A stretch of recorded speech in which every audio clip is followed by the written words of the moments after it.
Tell me a little bit about Computer Warriors. So I know we've talked a little bit online, but tell me more about your like the company and like what you guys do and everything. Yeah, so Computer Warriors, so we have two locations out of Eastern North Carolina.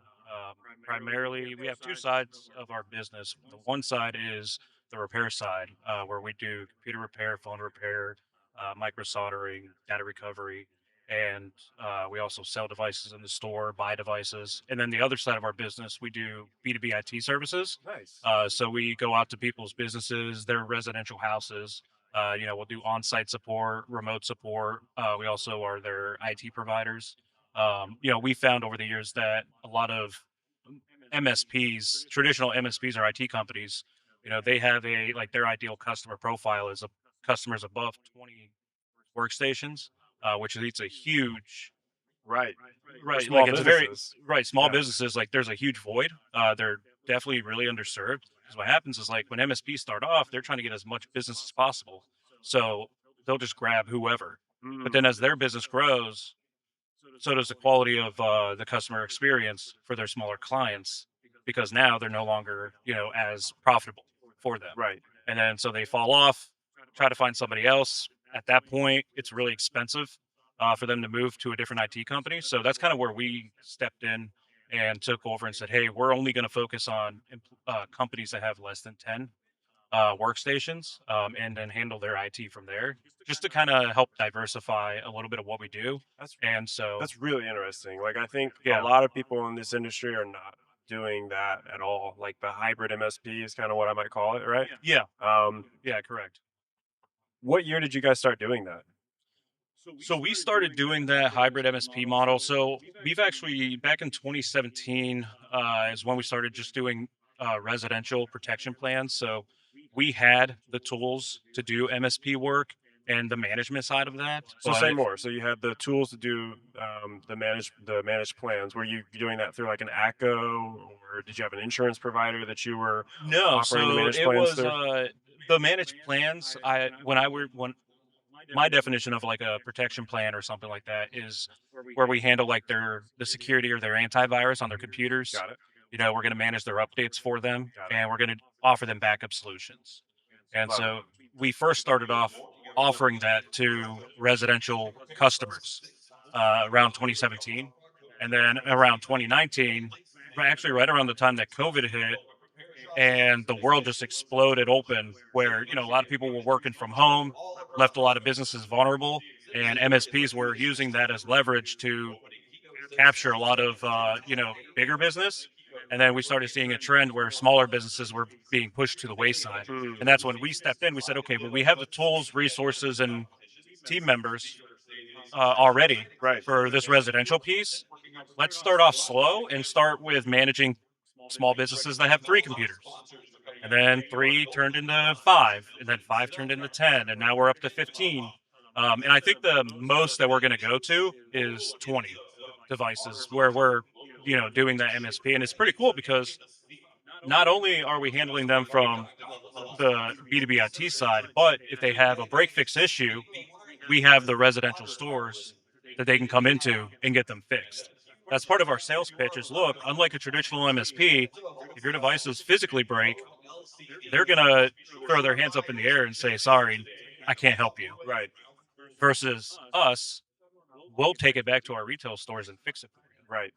Saves you time and money. Right. That's interesting. So around 2020, you said is kind of when you guys started. Did you guys have a client that approached you?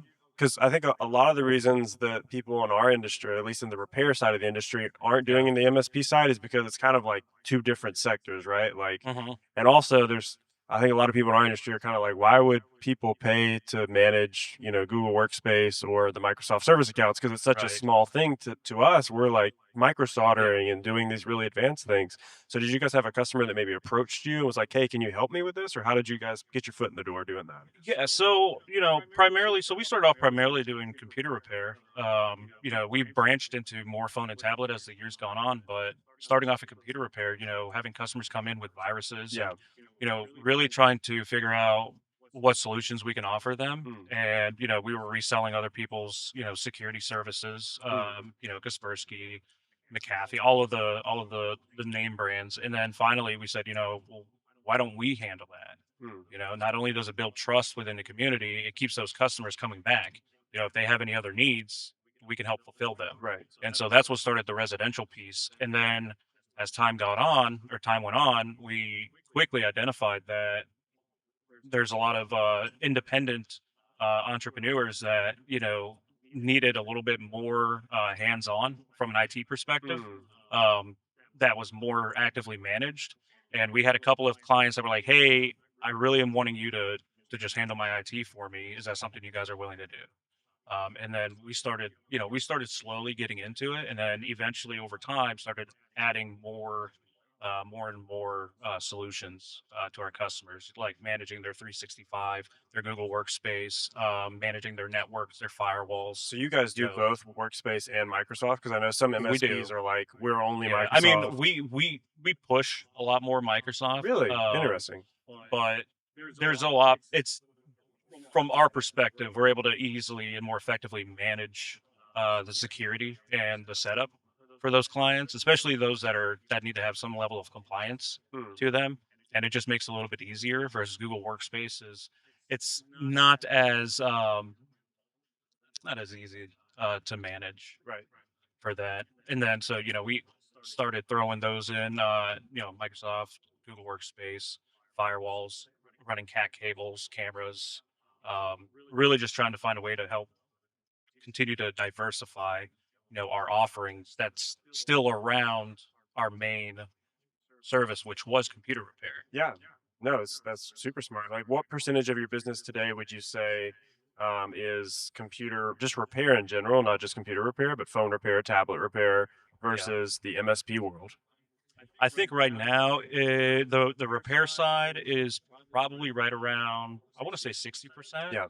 and the B2B side is slowly getting up. It's about 40%. Wow. About a year or so ago, we had acquired another company. So they were a small MSP. And so we were able to retain their employee and their client base. Hmm. And that kind of helped push us into the next stage of our growth, Love it. where we really had to buckle down and get that right. But the only way that we were able to make it work is by keeping as you probably know, the margins for a repair store are very small, Right. right? So there's not a lot of profit left over to really experiment a lot with. Yeah. So one of the things that we figured out was, okay, if we're going to do this MSP model, we have to do it in a manner that's going to be very cost effective Right. and keep overhead as low as possible. So that's when we were like, okay, well, how do we do that? How can we automate certain aspects of the business? How can we wrap AI into it? How can we incorporate different tools that is going to help not only the B2B side, but also the repair side. And so we were able to, develop a lot of um, some pretty cool automations and workflows on that. For some of the people listening, I think they probably are not going to like know very much about the MSP world, especially my audience, because they're all repair Yeah, shops no, for sure. predominantly. Yeah, yeah, yeah. So, like, managed service providers, you guys manage their Microsoft accounts. You create them whenever they add an employee or are onboarded. There's a monthly fee typically with MSPs for each employee. Is that how you guys are charging? And Yeah, so we charge typically for, like, the way that our model is set up is we charge per device, oh, not interesting. necessarily per employee. That's is that a little bit different than how some MSPs Some operate? MSPs, yeah. So some MSPs will charge per employee, where if they have one employee with three devices, they just cover the employee. All of those devices are covered. Right. Versus our model is more device structured, and the reason that we did that was it's less it's less pricey for those small businesses. Those small businesses are just like you and me. They're very price conscious, Right. and they're always looking at their expenses, always looking for ways to cut cost. And they look at IT as like a necessary evil, where they're like, hey, I know we need it, but if I don't think I'm going to use it, then I'm not going to. And so we charge based off of each workstation to make it a little bit more flexible for them. And do So you if guys, so they sorry to have, interrupt you, but do you guys yeah, no, provide fine. those systems? Is that part of the deal? Like we bring in the computers, we maintain them, we We build them. can do that, absolutely. So we've recently, I think over the last year, we've moved into a hardware as a service model for a lot of those small businesses because they are so budget constrained. Right. we're gonna lease them the Love equipment, it. right? So Love it. we're gonna lease them the equipment. We're gonna give them computers if they need them. If they want to buy them outright, they can. We typically, like, a lot of our networking equipment is leased out. Our firewalls, access points, and it just helps create that sticky customer. And so that way, and we always tell them, hey, if anything happens, you just call us. We come out and replace it for free. You don't have to worry about it. Right. It's all bundled in your monthly Right. rate. Right. And so, we'll do that. Love it. Interesting. So, can you talk a little bit about pricing, maybe? Maybe if you don't want to speak specifically to what you guys charge, but maybe as a general rule of thumb, or kind of. Yeah. So, for us, so a lot of MSPs, like a good MSP, traditionally with their security stack and their cybersecurity stuff, their average investment for a small business is right around $15 to $2,000 a month, uh, versus, and a small business, they may not be able to afford that. No. It could be a mom and pop shop Sure. that has maybe three computers, and so but we'll come in with an offer that's like $400 to $800 a month, Right. depending on their needs and kind of what they're looking for. Right. And then, of course, the bigger customers, those are going to be a little bit over $1,000. But the average deal size that we're seeing right now is between $500 to $600 Hmm. a month. Interesting. And that's a really nice niche for most It businesses, because is. six It grand a is. year is pretty affordable compared to trying It to work with is. a big MSP. And you guys can really hit that niche. And then, so like when you do something like cameras, are you guys, is that become a part of the subscription? Like, is there anything that's with repair? It's a one-time fee, right? There's no Right. subscriptions. But is there a reoccurring revenue with your cameras that you guys are putting up, or any of the cables you're running, or the network stack, any of that? Any of that? Yeah. So, well, yes and no. So we started looking into, they call it non-reoccurring revenue that's reoccurring. So it's allowing the customer to, we could schedule out that project work and build it into a monthly cost. Like, hey, we're going to do the project. This is the cost. And it's going to, you're going to pay it off over the next 12 months. And then, we identify another potential project for that business, and we could do the same thing, unless they don't want to pay it all off. But as far as like, but a lot of the times, and this is kind of where I'm trying to figure out a good happy medium with these customers is typically when we come in, if they take our advice right out of the gate and we get them all set up, very rarely are they going to have problems, which is good and bad. It's good because they're very profitable customers. Everything's going to be good. It's bad because now I have technicians that need project work, but we've already fixed all of the issues by giving them better equipment, better solutions right out of the gate. And traditional MSPs, they're not going to issue out hardware on a regular basis. Like, we have a stack that we go into a business and say, hey, this is what we're going to do. This is our suggestion. Do you want to do it? Yes or no? Do you want to pay for it right now up front? Or do you want to do it as leased? A lot of them go with the leased option. And then all of their issues are pretty much fixed. And now we don't have any other projects until, Microsoft or Apple comes out with an update that makes their old computers obsolete. Right. Right. And if they're on a lease, do you guys have like a, spell that out for me? So we have, per device lease program for Mhm. computers. Are you guys custom building these? I know a lot of people in our industry do that. Are these pre-built Dell machines? Depends on the customer and their use case. If it's a business that's using CAD software, we'll typically go the custom built route, because it's going to be more resource intensive for Right. them.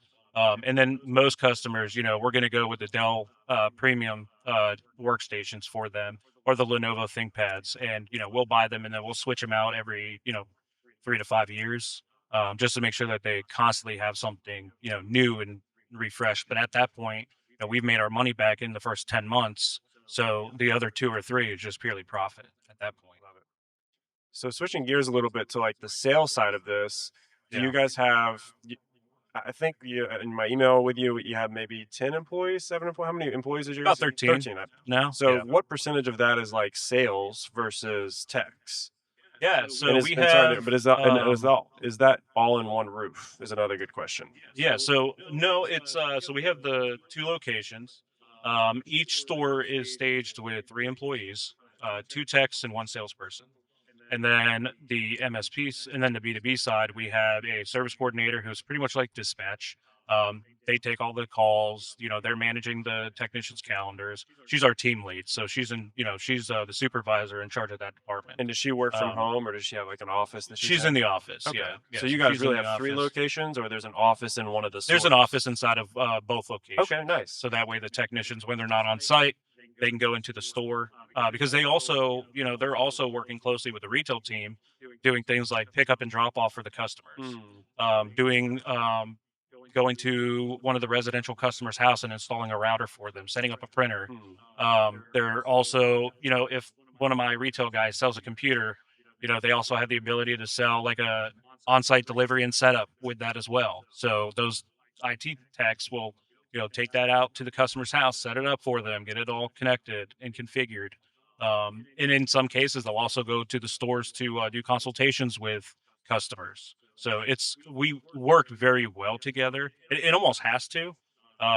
But what I found at least is the stores have been a great lead funnel for the small business side, mm. growing that. Yeah, for sure. You have a small business coming in to get their phone Yeah, fixed, and they're like, "Oh, well, you guys can also handle my IT." Shoot, yeah, why not? And then they'll submit that lead over, right. and then And we'll I think go a ahead and lot of close that. businesses. So we don't have any MS. We're not an MSP model yet or Right? Yeah, anything, yeah, but yeah, we have a lot of businesses like that that have came into my store, and I'm sure everybody listening will have the same experience where it's like customers really like that retail local setup, right? yeah. Because most places nowadays they don't even have a phone support line when you call them if you need something. It's you got to Oh my email and goodness, wait yeah, 7 days, right? So having that one person they can talk to and trust is really big for I'm sure many of the customers that have chosen to go with Computer Warriors for your MSP products. That's really interesting, man. So if you were to give like a starter pack to people listening, what would be like your top 5 things you need to do in terms of like vendors? I know there's MSP providers out there. You typically have to kind of go under one of them or pick one. What would be kind of like your one steps 1 through 5 to get started if a repair shop yeah. wants to be an So MSP? yeah, so for if repair shop wants to expand and start doing some level of managed services, which I definitely would suggest at least for the residential piece, because that's huge, right? You have grandma's coming in, think she has a virus, you're able to fix her up, and if she can walk away with a solution that's provided by you, that's going to keep her coming back, and that's Mm, going to make her very sticky. And so, first of all, I would look at, okay, well, what type of management platform, or they call it an RMM, a remote monitoring management system. mm, So it allows you to see all of the devices that you have underneath your umbrella, and then you're able to manage them from. Um, and then you got to look at their security. and you have any recommendations for? So there's a couple of them out there. I know Synchro is really good from the cost perspective. Right. If they're the sister company to RepairShopper. So if anybody is looking for something to start off with, Synchro is probably going to be the most cost effective solution. Is it the best? Obviously it's based off of opinion, but we use Kaseya, so we work directly with Kaseya. They're one of the largest RMM PSA. Like when you think of IT and our in the MSP world, like Kaseya always comes up Mm, as one of the solutions. And so, but starting off, especially those that are very cost prohibitive if you don't got a lot of funds. I would say Synchro is a really good option. And then from there, you'll need to look at, okay, well, what type of security do you want to offer them? And that's where a lot of your PSA tool in your RMM system will actually work with you in the sense that they'll be able to give you a list of, hey, these are the options that we have that kind of tie in with our systems. And I would recommend going that route versus trying to have 50 different systems that don't work together, right. because then you're not going to be able to manage it Yeah. effectively. And so, when you're first starting off, you want something that's going to easily integrate together. And the cool part about that is once you get that down pat, you can use that data, and you could actually, like, whenever, anytime business starts to slow down, or when Windows 10 was becoming obsolete, we had over 500 devices that we were able to look at, or no, we had over 1,000 devices in our system that we were able to look at and say, okay, which one of these can't support Windows 11? Right. So now I have my retail team calling their residential customers and saying, "Hey, we fixed your computer's been running well for the last couple of years. Unfortunately, it's not going to support Windows 11. How about you come in and we can, get you a replacement, white glove service, get you a replacement, get you to move all your information over, and then now you have a device that can support Windows 11." I haven't really heard of very many people doing like residential MSP services. My mind goes just to businesses. So what does that look like? This is grandma that just doesn't know how to use a computer well, and you put her Yep. on the subscription lease model for a laptop or computer. Not necessarily a lease model, but it's like taking the managed services that you would typically offer a business Hmm. and offering it. It's not as managed, so the alerts don't get taken care of as quickly as a business is, Sure. because of course with a business that's more detrimental. Sure. There's a lot of legality with that, and lawsuits can happen. So you want to give them a huge white glove service, Hmm. but you could also offer that same solution at a huge discount to your residential customers unmanaged. Right. So, that you can give her antivirus, you can give grandma antivirus, you can manage her updates for her because, as we all know, sometimes there's like 2 times in the year, Microsoft comes out with a feature update that breaks something. And so, what we do is we're like, okay, well, we're going to manage your updates for you. We're going to make sure your computer is current and up to date. We're going to give you an annual tune up. And then, in the event that there is a bad update, we're going to hold it back from your workstation until we know it's good. Right. Smart. And then we're going to push it out to your computer. And then if you want us to back it up because you have precious memories on that computer, we can actively back up all of the information securely in the cloud. So that way, if anything happens to your laptop, bring it back in, or you can come in. We can pick another one at our store. We can load everything onto it exactly how it was. Some of the listeners would probably be thinking, with you explaining that process, that seems very tedious for a one-off retail customer. Yes. One, explain to them why it's profitable enough to do it. And then two, explain, I'm sure you have some automations that you guys have set up to make that process really smooth. When grandma comes in and wants that service, is Yeah. she swiping her card and then immediately getting an email that she puts all of her Microsoft account info in, or what is the process of that? And Yeah. what So automations have if you guys set up? right. So once a customer says yes, then the only thing that my team has to do is deploy our agent onto her computer. So she'll bring her computer in. We'll load up our software. We'll let it sit for about 20 minutes. Once we know that there's a good connection, then she could take it home. Everything, we have workflows in the background that sets everything up and deploys it for her. Hmm. Obviously, the legwork is going to be getting it all set up originally, Hmm. but with a good RMM and PSA tool, you could set it up to where you have different triggers that, hey, if this device shows online in the system, we can deploy all of these different rules to it. Hmm. And it's profitable because it'll be based off of, it's a volumes game at that point. Like the more you get, the more you're able to, take care of. Four we have 400, a little over 4 to 5, no, 450, 456, I think, residential customers underneath Wow, these plans. that's a lot of people. And yeah, we're averaging about $11,000 of monthly reoccurring revenue just off of that alone, um, between both locations. Hmm. So customers are, they don't want to go to a Geek Squad. So this is about $20 a month for the Yes. Yeah, subscription. they average between 15 to $40 a month, depending on the package that the customer wants to go with. Interesting. And because a lot of people, they come to you, if they don't go to Best Buy or Geek Squad, they're coming to you for a reason. Right. And a lot of the times, especially customers that are referred to you from Geek Squad, Hmm. that's an opportunity to, wow them with your service, Hmm.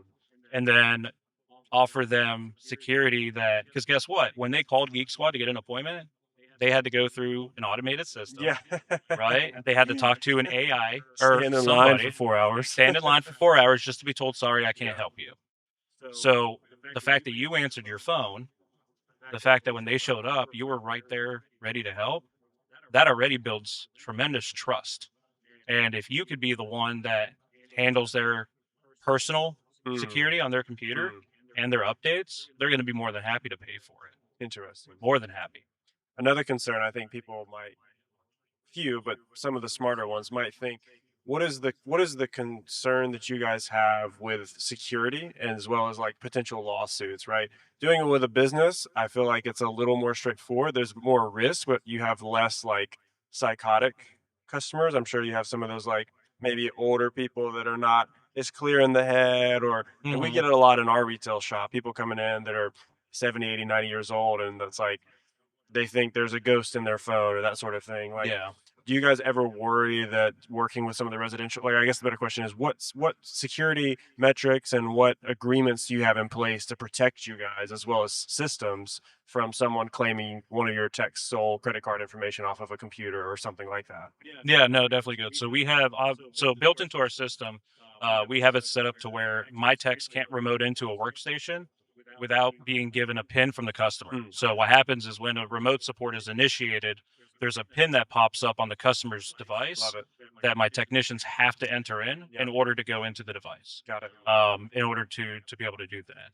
On top of that, we do have strict policies and audit trails Mm, in place to be able to go back and I've got a workflow set up to where if there's anything suspicious that comes up, anything that could point to um, malicious intent from an employee inside, we get sent an alert, we can investigate it, and then course correct at that point if we need to.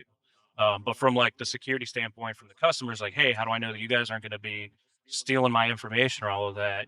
We have a pretty good system in place to ensure that that doesn't happen. got it. And what also helps kind of ease their mind is the fact that we do work with small businesses, right? We do work with small law firms. We do work with some chiropractors, small medical facilities. So there's HIPAA compliance. There's all of these other regulations that we have to be up, held to as well. And because I think we do that, it's able to help them become more at ease.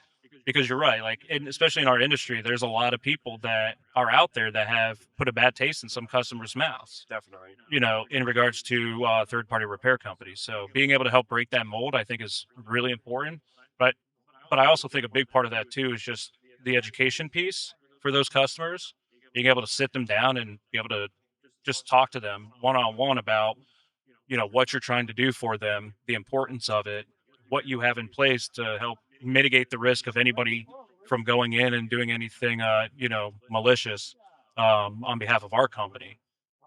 That's interesting. That's smart though. I like those automations, and is all of those automations as well as the software you're logging into the computer, the Casio, is that the one you said? The one that you guys use? Kaseya. Kaseyo. Is that Yeah. all through Kaseyo? That's all like a built-in package? Yeah, well, the a lot of my workflows and automation is built on a server, or it's a N8N server I was that about to we ask. Yeah, we host. love N8N. Yeah, we use Yeah, N8N too. so we have a hosted server, and like I do crazy stuff like all of my phone calls because, as you probably are aware, technicians are terrible at putting in ticket notes. Huh, yeah, yeah, yeah, Terrible, yeah. right?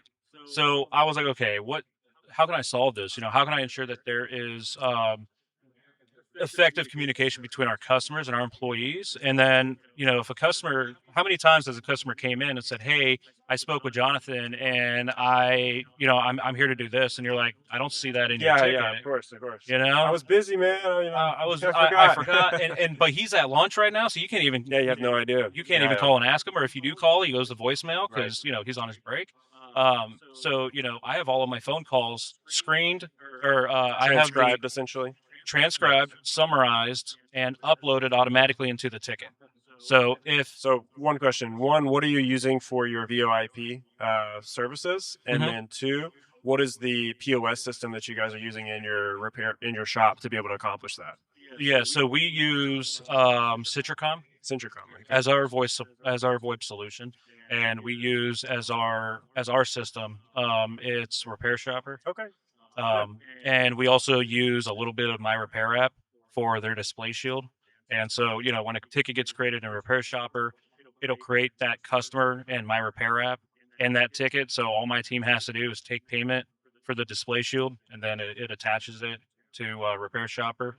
And then, of course, through N8N and a lot of API automation, um, it searches like, hey, this is the phone number we called from, or this is the phone number we called, or this is the phone call number that they called us from. Hmm. Now we're going to do a lookup and figure out, does this customer exist? If they Right. do, is there a ticket? If there is a ticket, is there more than one? If there is more than one, which ticket are we talking? Which ticket is this conversation is Right. Applicable referring to, yeah. to? And then it's like, okay, well, we've identified the ticket. Now let's go ahead and post it. Hmm. And I have that information being fed into Repair Shop, Repair Shopper, and Autotask, which is one of the tools that we use for the B2B side. Okay. Autotask. Um, I've never heard of that. That's is that an automation tool or? no, Autotask. Think of Autotask as the Repair Shopper for IT Okay. companies. So Interesting. it's more data driven in the sense that we're able to find, or we're able to get numbers on time logs, how effective our team is with their time entries. Sure. Um, it helps tie in. There's a lot of tools that are out there Hmm. that do tie into Autotask from like a billing perspective. So makes it a little bit easier when we are managing a customer's Microsoft 365 to have it tied in with the system. So if one of my technicians adds a license, it's automatically going to update their monthly billing in Autotask. So that way we don't have to worry about that. Right. And then on the repair shopper side, the reason that we still have that is we got some residential customers that, they still have they're paying for their own domain. So they have their own Microsoft 365 account, Hmm. or they have their own, Google Workspace account, but they want us to manage the billing on it. It's just easier for them, and manage the system for them. So anything that I could have that's tied into the system, uh, from the ground is Yeah, good. for sure. Um, better than building it. And then like what else do I do with N8N? Shoot, I have like my just like technicians are terrible at time ent or at putting notes in, Yeah. they're also terrible at keeping track of how much time they spend on site. Whenever they go on site, they're supposed to track their time because, especially on the residential side, you're billing the customer. You should be billing the customer based off of the length of time that you're out on site. Right. Because if you do it based off of a flat rate, you could Yeah. easily Of course. lose your head on that. Yeah. So, but a lot of technicians are guesstimators. Yeah. So they're Yeah. going to Or say, "Hey, I was out there," just like when they go up front to help a customer. yeah. You tell them, "Hey, anything that's less than 15 minutes is a quick fix. Anything that's more, you have to charge a consultation or whatever." Right. They're like, "Oh, well, I was only out there for, 17 minutes. I just 17, walked away. 17 Yeah. Yeah. minutes, but he was out there for 45." Right. Right. So terrible with time. So I have, since we have GPS on all of the So vehicles, do you, like and you guys have your own cars? we There's do. company vehicles Company owned always. Okay. vehicles. Yes, we have five. No, sorry, four. We have four. One's getting ready to be decommissioned.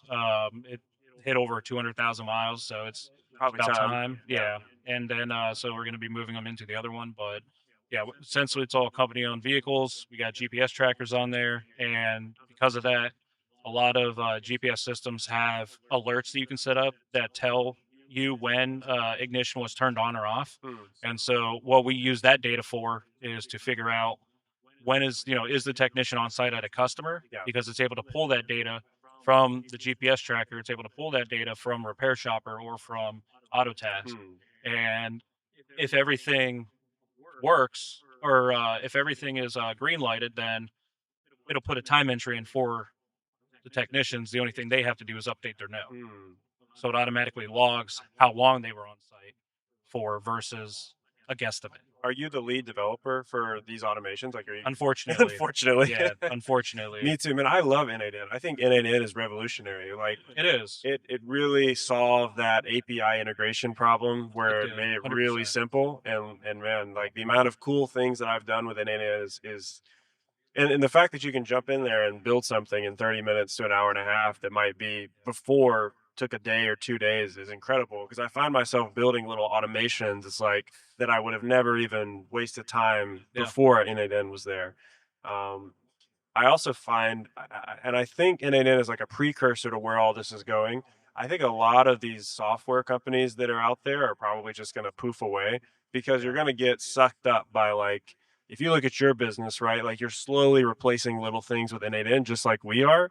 And I Yeah. think eventually you're going to have like that one CRM that you can almost just put into a chat GPT prompt of what you specifically need for your company. And then you'll have these API integrations like an N8N that just Yeah. fulfill everything else, which is why we're seeing these SaaS firms just plummet. I don't know if you monitor like Salesforce or any of these other big companies that don't really work in our industry as much, but Right. like are big elsewhere.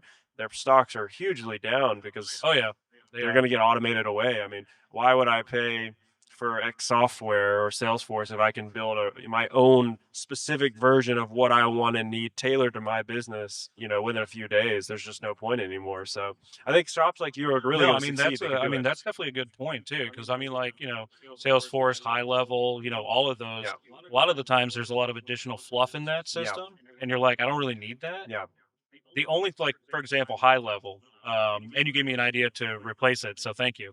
But high level, like for example, I only use that for the CRM aspect to keep track of my ad ROI. Yeah. So, one of the biggest issues that I've seen in this industry is nobody's able to tie ad spend to ROI, right? Like And are you talking about for MSP customers or for repair retail, customers? Okay, retail the customers. repair Okay, customers, interesting. yeah. So nobody was able to tie it.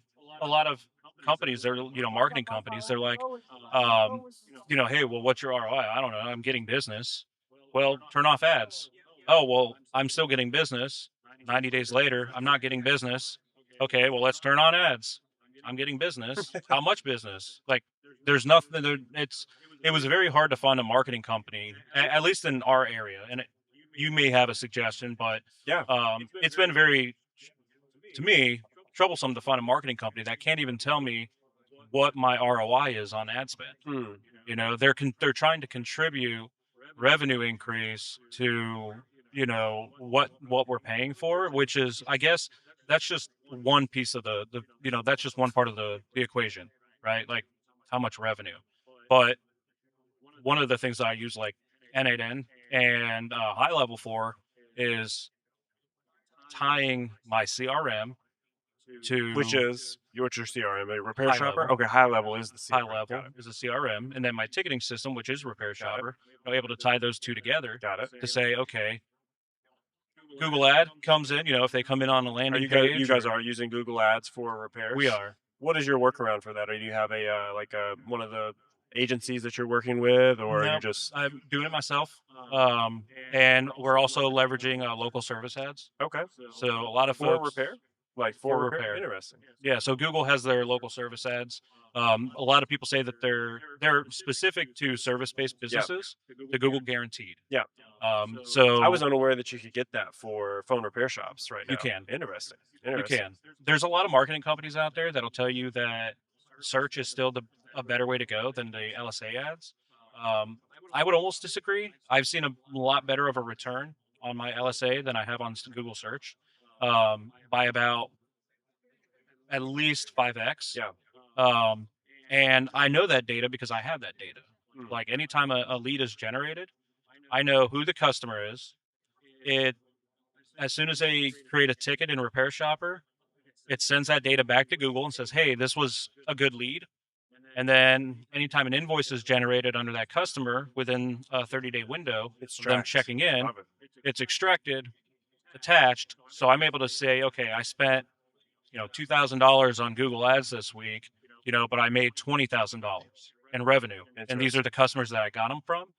And these are the channels that I got them from as well, Interesting. whether it's Google search or local service. Hmm. And local service so far has trumped significantly, and it's not as cost effective, or it's not as I'm not wasting a lot of money on clicks Yeah. like I am with search. Interesting. But both of them go hand in hand. They both serve a purpose.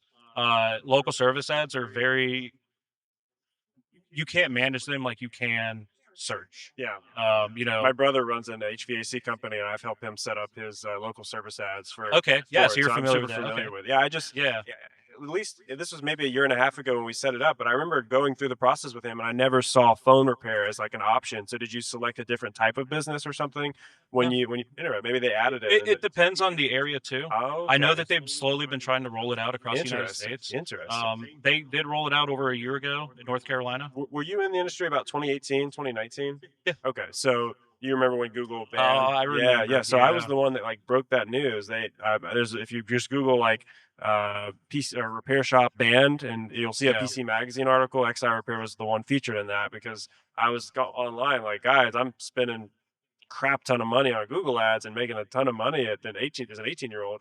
Whereas why did my ads just get cut off and like Google Yeah. support's not responding or anything?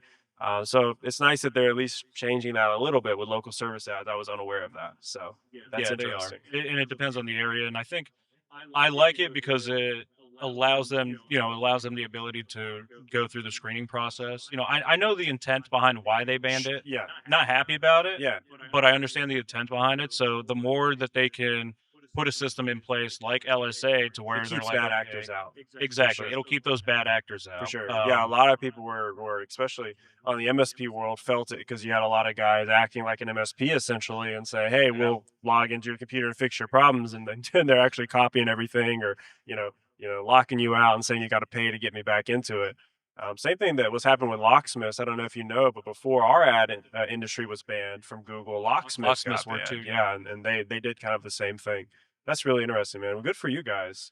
Um, do you mind sharing numbers with the audience on what you guys are grossing at the moment? Is that Yeah. So right now we're looking at because we are in the middle of a growth stage right now.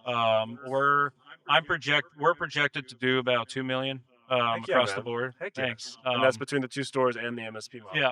Killing it, man. Yep. Killing it. And about right now doing about probably going to end up doing a 10% net, which may not seem like a lot, but Considering all the employees, considering the growth that you guys are going right. through, considering the automation, the freaking software you guys are running, that's good profit margins, Right. man. Well, and it's also I think it's good too because it also gives us the ability to retain employees. So one of my biggest things is I want to take care of people, and if we're gonna make money, we're gonna make money together. Yeah, for sure. And For like my sure. technicians, I have one technician who's easily gonna surpass 70,000 this year, Yeah. Amazing. because he's crushing it. Right. So they make as much as they're able to produce, and my metrics for them is hey, if you reach a certain x amount of revenue, I'm going to give you a percentage of that. Yeah. If you reach x amount of revenue, if you reach the next goal, you're going to get a bigger piece of that. And it just helps keep them motivated and inspired to want to not only stay with us but see that there's earning potential Yeah. that they can't necessarily get somewhere else, in addition to benefits like medical, 401k, um, dental, vision, that we cover for them. So Same here. Same. We there's get a all lot those of benefits. there's a lot of those other expenses that we've invested in, to be able to To grow, man. If you don't take exactly care of to people, grow. it's a Exactly. short term I mean, gain I would much rather reinvest a lot of the company funds into having good people, for the sure. right people, Right. as we continue to grow. Otherwise, it's just going to be a revolving door, 100%. and I It'll crumble really quick. You'll piss 100%. off a lot of your business customers or residential Yes. customers. They'll drop off, and then that flywheel. I see it all the time with repair shops that are not even offering MSP services. So if you have reoccurring revenue, you really got to have good people on your team, You and you definitely don't. do. You really want that. I'm sure there's a relationship too of like I don't know any of your employees' names, but Mike is just a fictitious one. I'm sure some of your customers are like, "Hey, can I speak to Mike? He knows kind of what's going on," or like they have that 100%. All the relationship, right? time. All the So time. Yes. yeah, that's very important to keep talent. And I think it's something that our industry struggled with just because they don't have the reoccurring revenue that your Yeah. hybrid MSP is providing. And I think it's really smart that you guys have gone down that route. So around 3 o'clock today, I am presenting on pricing, and Okay. I'll give you a little bit of like my insight of how our shop prices, and you might find it interesting because I think it could go well with like what your business is trying to do. So for 10 years, I've been trying to figure out like why is it so difficult to one track customers when they come in. You mentioned the situation where a customer ad is clicked, but you can't track that revenue right until Yeah. the ticket's done. If you compare our industry to the automotive industry, the main difference in the repair side of things is that we don't have an established time frame for labor and service charges the way that Yeah. mechanics do. There's software in the auto world like Mitchell One that if you're just a local mechanic working at your what is it called? Firestone. You can Yeah. just pop open your own shop with Mitchell One and you can have parts come into your store the next day. You can order those parts directly through the system. Like Mitchell One does everything, where you're even Mm. talking about having to have 10 or 15 softwares. If you own Mitchell One as a mechanic, which is what like 50% of the industry in America that does, which by the way, over 85% of mechanics in America are independent, which is they're Okay. very similar to our industry. Um, if you want, let's see if we can put these on. It might make it easier for you. Can you hear me okay with this? Yeah, I can. Perfect. It might be better now that we got some sound up. So I was looking at that going like, why is in our industry it's so difficult? Why do we not have that? And the issue number one is that there's nobody that's come around and created a centralized database for every single model of device. Like even in your system, I'm sure it's amazing. It's probably one of the best ones out there, but I promise you I'll find a model that's not in your model Oh database. yeah, Does that make sense? 100%. Yeah, And it's not your fault. It's not my yeah, fault. It's just no one is managing it the way that the associations are in the auto world, right? When a new iPhone comes out, we're all just individually at some point adding iPhone 18 to our model list, and we're not tracking the variations in that. And as well, this trickles down into like if you do that, you can see what because certain parts are only compatible with certain models or variations right. of a device, especially in the Samsung world. You have Verizon and AT&T parts sometimes, and if you're tracking it properly with a database, it makes check-in a lot easier, right? That was the first thing Yes. we discovered. Two, I realized that I think we were doing it all wrong. I think customers are going online and they might see a local service ad, which is pretty rare for your business, but most metropolitan areas are not running local service ads yet for the repair industry, meaning that they're seeing ads for their local T-Mobile store when they type in iPhone 14 screen replacement, because you can run ads. Like T-Mobile is targeting phone repair as a way to sell the phone, or they're seeing an iFixit ad or an Amazon ad for the part. And so customers are aware now of one, the quality differences in parts because they Mhm. see it. They see the $25 LCD. This is the first thing that pops up, the Google Shopping ads. They see the iFixit almost genuine OEM quality, or in some cases like Google, it might actually be a genuine OEM, and they see that price difference and quality difference. So they're aware, they're in tune with the differences in these part qualities. So where I'm going with this is my conclusion was the logical end result of our entire industry is one, systemizing model information, but systemizing to the labor service charges, right? An Mm, iPhone screen replacement for the 13 takes this long for an aftermarket OLED. And that's different from a genuine OEM. Are you guys an IRP by chance? An Apple we are IRP? not. No. Okay, so if you're an Apple IRP, or even if you're not, you can technically get genuine parts. But as an Apple IRP, there's an entire process that you have to complete inside of GSX, which is their online system for creating repair tickets, to essentially recalibrate or configure genuine parts. And I'd highly recommend you guys do this, by the way, because it allows you to offer aftermarket and genuine OEM parts to your customers. And there is an advantage in doing so, especially when the models first come out. So, anyways, I bring that up. And is that Yeah. separate from like MS OEM? Well, so MS's partnership, are you guys in that by chance? We are. Okay. So Yeah, that we is are. a form of IRP. Okay. It's I forget the word that they have for it. There's a specific word for it. It's not IRP because it's limited to what only MS offers. As an Apple Got it. IRP, you actually have access to more things and more parts than what Mobile Centric sells, and at cheaper prices. The only disadvantage is that depending on where you live, parts might take longer to come to you, but the shipping's free. That's the difference. And the mobile centric does mark up those genuine parts just a little bit. Um, so, but anyways, the point is the process of doing that repair takes longer. An iPhone 13 genuine OEM repair is longer than an aftermarket OEM repair because you're having to run system configuration inside of GSX. You're having to create a repair ticket inside of Apple. And so, even though you have companies like iFixit that have established these aftermarket protocols and say on average this repair is 30 minutes, this isn't applicable to us because there's many OEM repairs Mhm. that are take different time frames. And there's also many different steps that high quality repair shops are taking that the average YouTuber, filming the repair is probably not doing. Right. So one, no established database for models. The closest thing we have has been like GSM Arena online, but nobody in our industry has created that. Two, no established timetables for service charges, the way that Mitchell has. I don't know if you've ever seen. I've got this book at home. I'll post a picture of it in this video when it comes out. But it's a Mitchell timetable from the 1980s, and mechanics back in the day would flip through it. You bring in a Chevy from 1982, and they flip to 1982. They'd go to the Chevy and whatever model you have, Silverado, and then they'd find the exact repair that you need, and it would say how long to charge based on the part that you offer.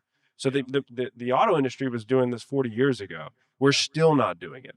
These two issues have prevented us from doing what I think every repair shop is doing, which is what we're doing now, running your shop like an e-commerce system, meaning that our goal for our customers is to go to our website, type in the model or use our filtering system to select Apple iPhone 12, and then to select the issue they have. Don't say screen replacement. Customers don't think in these terms. They think in terms of the solution or the problem, meaning you should have your website show screen's broken or the battery's dying or it won't hold a charge, right? These Yeah. types of wordings help the customer determine what part, they're going to need, right? They don't think about it as, oh, I need a charging port. They just say it's not charging. Or that one's more applicable, but maybe like my phone's dead and I dropped it in the water. Okay, well then liquid damage, right? You have liquid damage. And these are the parts that you can offer for that. Our site will do that. You can filter it and it then shows you all of the parts that you can select from based on one, the model information, because we have that database, based on two, the issue that you've selected.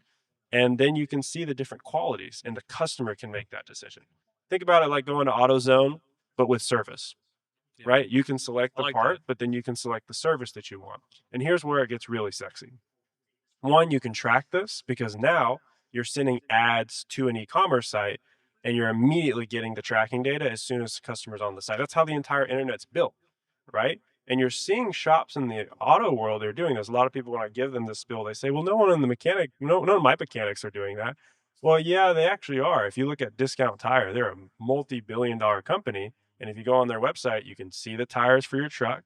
You can figure out how much they're going to cost. You can pay for express services. You can buy a warranty for those tires all before you ever even showed up to verify, right? Yeah. And that's the way this industry needs to move if we want to become a bigger industry and more efficient. And then lastly, on this note, I'll show you some pictures of it offline, but we have the ability to show the customer those messages that they're going to get, right? On like an iPhone, nothing worse than an aftermarket screen's done. And the customer's like, hey, why do I have this message pop up? Yeah. Unfortunately, that's we can't help that, but we should have at least been transparent about it on the front end. Right. So when you treat every service like an e-commerce platform, like an Amazon, just where there's service attached to it, you can disclose all of that information up front. So if there's ever any disagreements, you say, look, you checked out here. You saw this process. You saw what the quality was. We explained to you in graphics the difference between an LCD and an OLED. You still chose that because it was cheaper. You can offer different warranties, which is something I think every shop should be doing. I don't think most shops are offering 14-day, 90-day, and 1 year warranties. I think most people that I sit down on the podcast with, they're either lifetime, no warranty, or 90 days. But if you think about it, logically, that doesn't make sense, right? If you're really wanting to dig into your margins, you're better off offering different levels of warranty based on what you provide. The only reason most shops are doing that is because they only keep an LCD, right? So they're only 14 days from the get go, or maybe they're only keeping OLED high quality, so they're lifetime or whatever. But you should be offering all of it and then giving a specific warranty to whatever part was purchased, offering it like an e-commerce model. Um, then lastly, and this is applicable to even you guys, even if you're not running like an e-commerce shop. I tell every shop owner to price your labor rates differently, meaning have a speed of service. Yeah. So most repair shops are just, whether it's tomorrow or a week from now, it's $100 labor rate, or it's the same price no matter how long the repair takes. We operate by saying, you got a PlayStation 5 HDMI port? Cool, we'll give it to you today. It's going to be 169. If you're willing to wait, it'll be 129, but you won't have it for 3 or 4 days. So we fixed really three problems in one. One, we have a variable rate that can change. That express rate during Christmas becomes 60, 70, $80 because we have 200 tickets that just walked in a week. I mean, we've all experienced it. And then you're just sitting there kicking yourself like, I want to make this money, but I'm pushing customers away because everybody, at least for the most part, our industry is just operating, well, first come in, first out, right? But in our model, it's, well, you can skip the line essentially if you're paying a premium, and that premium can go up when we get really, really slammed. So you're able to essentially mark up and meet the demand of your labor rate, which is something that not very many people are doing in the industry. And I think that's where our money's at. I mean, if you're in this room, you're selling your labor or your tech's labor. If you're a great shop owner or runner like you are, and so you need a way to really tone that in and have a premium on the speed of your service. And so if you operate like an e-commerce like model, I guess it's really easy because when you select the part, now you're just selecting either the standard labor rate and it tells you the time frame, or the expedited. And we can even, if you're really creative, and I'm sure you are with anything, you can set automations to say how long that'll be based on your current ticket queues. If you're not operating like that, you can still separate and just have a standard price for every repair and then an expedited, right? Maybe you only track iPhone screen replacements, then you have an iPhone 13 screen replacement that's same day price, and an iPhone 13 screen replacement that's if you wait 2 or 3 days or whatever your average queue should be. Yeah. And anyways, that's my spiel on what I like the whole yeah, variable because we do a priority service as well. awesome. Okay, Ours is cool. a flat rate, $100. Love it. No matter But what the device is or anything, there's no change there. for computers it's Okay. 100, phones and tablets it's 75. Yeah. But I do like the whole variable aspect and Yeah. giving your team the flexibility of like, hey, if you guys are really busy, now we're going to charge 150 or 125. Love it. So I really like that. And then, back to the one point that you were talking about, where there's no standard or uniformity in the industry on labor time. Yeah. That's one thing that, I try really hard to try to work on is labor efficiency. Yeah. I don't know if you're familiar with LER, labor efficiency ratio, but a lot of what I try to price our labor rates on is based off of what the company needs to make from a labor efficiency Hmm. um, process. And the unfortunate thing is I have one tech who's slaying it and he's on steroids. I have, my average techs. I don't want to say average, but they're normal speed. Uh, this guy's just a unicorn. And whenever I'm trying to figure out, okay, well, how long is this going to take? Yeah. You know, just like what you had mentioned, a lot of people say, oh, it's an iPhone screen. It's going to take the same amount of time. Yeah. No, not really. It depends on, do you have to open it up from the back? Do you have to open it up from the front? Does it have, water resistant seal that you need to replace, or dust resistant seal that you need to replace? Um, how long is it going to actually take? And that's kind of where I have felt just like you that we need, Yeah. because in order for me to effectively get to the point where we can price based off of our labor efficiency, knowing that, and having that uniform data, Yeah. I think is going to be really important because, again, we could treat it similar to the automotive industry. 100%. And guess what? If standard says it's going to take an hour to do this and you do it in 30 minutes, well, I can bonus you because you saved the company money Right.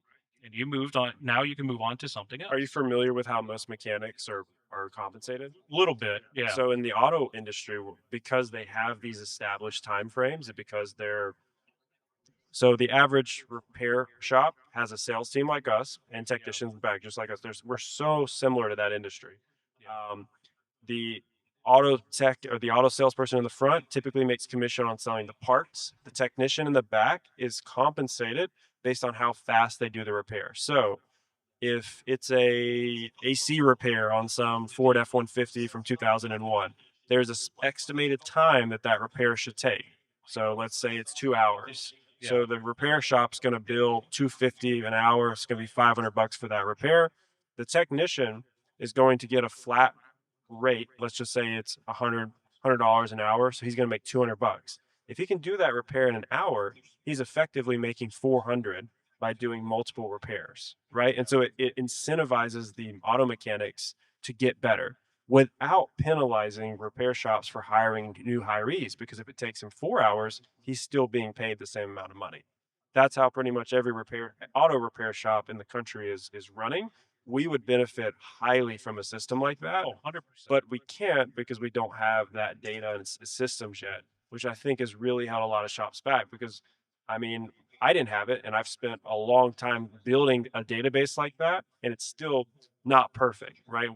I don't want to be doing that. I'd rather. So I look at some of my friends in the auto world, and I'm almost jealous that they can just pop open a shop and have everything is already fixed for them. Versus we get RepairShopper and RepairShop, or what some of the other ones, Repair Queue. There's a whole bunch of them. Repair Cube, Repair Desk, Right? But MyRepairApp, very few of them have actually even built that database. They just built right? the software around it and then expect you to fill in the database as the models come out and research every model as it comes. And that's unrealistic for most shop owners to do, No. which is why most shops we have set prices for iPhones, maybe some Samsungs, very few have set prices for every single Mac, right? but it needs to be easier. And then two, quoting is so much easier because if you've established that, you don't have to worry about keeping any guardrails for your team, right? Like when I talk to my auto mechanic friends, they're like, you don't have an established price automatically in your system for every possible device that could come in. And I'm like, nobody does. Like it's literally impossible. Well, impossible, but no one's done it yet in our industry. And they're like, we wouldn't be able to operate like that. Like, how would my sales guys know what to charge? So, anyways, come check out the speech later around 3. Yeah, There'll be some definitely. of these topics that are delving into about how to price and effectively, and some of the miscommunications that I think we have with customers. I'm really big on transparency. Like, I think you really need to explain to customers what their options are. We are a IRP with Apple, which I'd highly recommend you guys join if you haven't already, a Samsung ISP, so we can purchase Samsung parts directly through Samsung. It's not that quite a bit of the IRP stuff because Apple customers are just Apple customers. They want the latest. They're willing to pay Yeah. $300 for a screen replacement, which is about what we have to charge because the parts are they're expensive. They're 230 to 280 wholesale for most genuine screens, and that price never changes. So even as the phone gets older, it's always that price. So but yeah, I definitely recommend you join those programs, man. I think computer warriors would benefit from it. Wonderful. I appreciate it. Any other questions for me, man, or any other things you want to dive in? No. Cool. We went a little bit over, man. I Yeah, was we did. enjoying this conversation so much. We went Absolutely. over by about 15 minutes. So Yeah, it was a pleasure. I'm looking forward to having you on the panel later today, and maybe we can Yeah. dive into some more subjects. Yeah, definitely. Cool, man. Thanks for having me. Yeah, Appreciate absolutely. it.